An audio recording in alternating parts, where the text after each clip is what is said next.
Hello दोस्तों, नमस्कार। चलिए आज हम एक बहुत ही खूबसूरत सफर पर चलते हैं, प्यार की गहराइयों में। और इस सफर में हमारे गाइड होंगे the one and only William Shakespeare. आज हम उनके सबसे मशहूर सोनेट्स में से एक सोनेट 116 को समझने की कोशिश करेंगे और जानेंगे कि 400 साल पहले उनकी नज़र में सच्चा प्यार क्या था। सच्चा प्यार आखिर है क्या चीज़?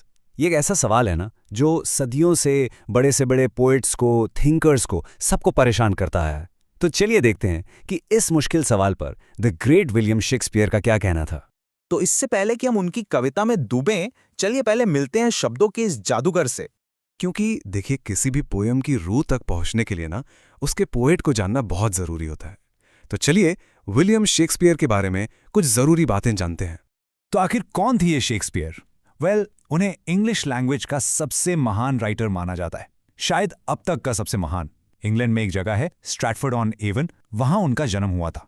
उन्होंने टोटल 154 सॉनेट्स लिखे, सोचिए। और उन्हीं में से एक है सोनेट 116, जो ट्रू लव के ऊपर उनकी सबसे पावरफुल राइटिंग्स में से एक मानी जाती है। सिर्फ इतना ही नहीं, उन्होंने 37 प्लेज और 2 लंबी नैरेटिव पोएम्स भी लिखी।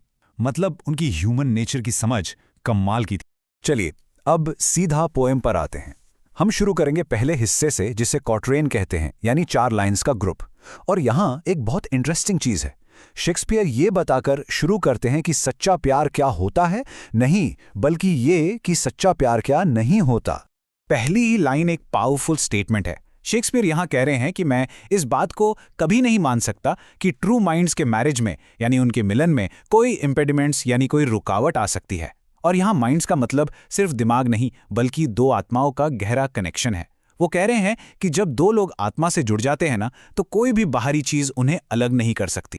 अब आगे देखिए, वो कहते हैं वो प्यार प्यार ही नहीं है जो ऑल्ट्रेशन मिलने पर, यानी बदलाव आने पर खुद भी ऑल्टर हो जाए, यानी बदल जाए।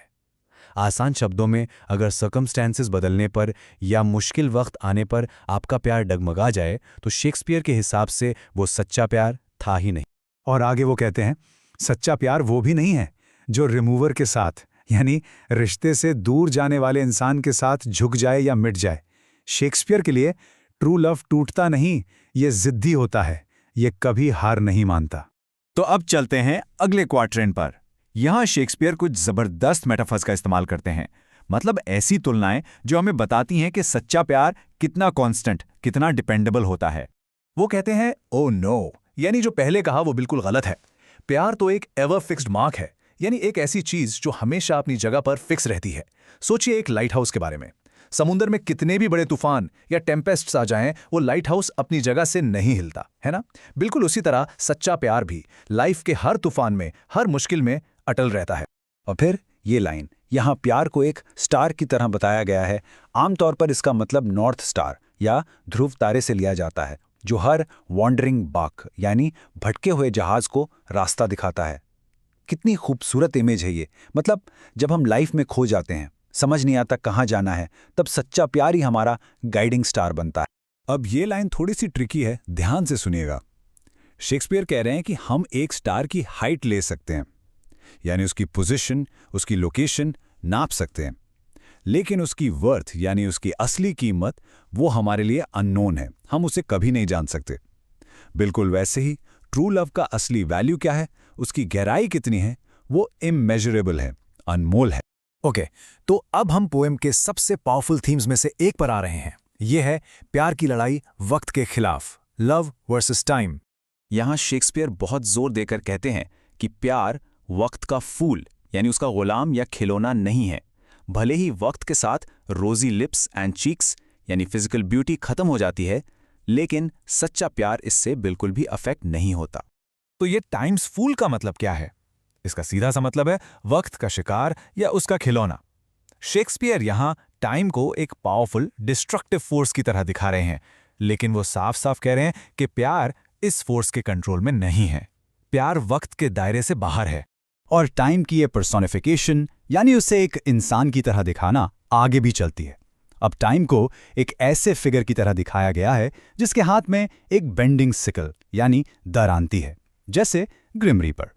टाइम अपनी इस दरांती के कंपास यानी रेंज में फिजिकल ब्यूटी को तो काट देता है, लेकिन सच्चा प्यार वो इसकी पहुंच से हमेशा दूर रहता है। और इसके बाद आती है ये पावरफुल लाइन। इसका मतलब साफ है, प्यार कुछ घंटों या हफ्तों में नहीं बदलता, बल्कि वो एज ऑफ डूम तक, यानी कयामत के दिन तक, वक्त के अंत तक टिका रहता है। शेक्सपियर के लिए सच्चा प्यार सिर्फ लॉन्ग लास्टिंग नहीं है, ये इटर्नल है, हमेशा के लिए। चलिए अब हम आते हैं पोएम के कंक्लूजन पर, आखिरी 2 लाइंस जिसे कोपलेट कहते हैं। और यहां शेक्सपियर अपना सबसे बड़ा, सबसे बोल्ड क्लेम करते हैं। इन आखिरी 2 लाइंस का वजन देखिए। शेक्सपियर यहाँ एक चैलेंज दे रहे हैं। वो कह रहे हैं, अगर ये जो मैंने कहा वो गलत साबित हो जाए, अगर कोई प्रूव कर दे कि मेरी ये डेफिनेशन झूठी है, तो मैं मान लूंगा कि मैंने आज तक एक लफ्ज नहीं लिखा और ना ही इस दुनिया में किसी इंसान ने कभी प्यार किया है। मतलब वो अपने पूरे राइटिंग करियर को दांव पर लगा रहे हैं, इतना उन्हें अपनी बात पर यकीन है। तो इस पूरी पोएम का निचोड़ क्या है? शेक्सपियर के लिए सच्चा प्यार एक लाइट हाउस की तरह कांस्टेंट है, एक गाइडिंग स्टार की तरह आपको रास्ता दिखाता है और वक्त जैसी ताकतवर चीज को भी हरा देता है। इन शॉर्ट, ये स्थिर है, ये बदलता नहीं है और ये हमेशा हमेशा के लिए है। और अब मैं आपके लिए एक सवाल छोड़कर जा रहा हूं। शेक्सपियर ने ये सब लगभग 400 साल पहले लिखा था। आपको क्या लगता है, प्यार की ये आइडियलिस्टिक डेफिनेशन क्या आज की दुनिया में एग्जिस्ट करती है? क्या ऐसा प्यार आज भी पॉसिबल है? जरूर सोचिएगा इस बारे में। अगर आपको लिटरेचर का ऐसा ही डीप एनालिसिस पसंद है तो हमसे जुड़े रहिए और सब्सक्राइब करना मत भूलिएगा। Thank you.